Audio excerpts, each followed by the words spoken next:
उन्हाळा संपताच पावसाळा सुरू होताच तोंडाला पाणी सुटणारा पदार्थ म्हणजेच वर्षभर टिकणारं कैरीचं लोणचं.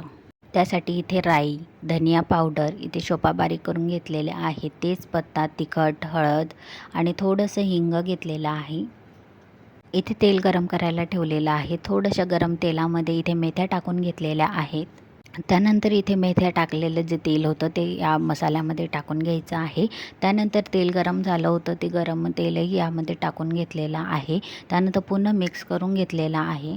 त्यानंतर इथे आम्ही बेडेकरचा लोणच्याचा रेडीमेड मसाला इथे टाकलेला आहे आणि त्याने मस्त चव येते अशी लोणच्याला.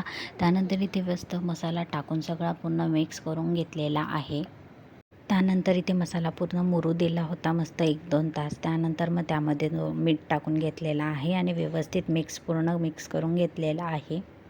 त्यानंतर त्यामध्ये इथे सगळा गूळ टाकून घेतलेला आहे. त्यानंतर मसाल्यामध्ये गूळ पूर्ण मिक्स करून घेतलेला.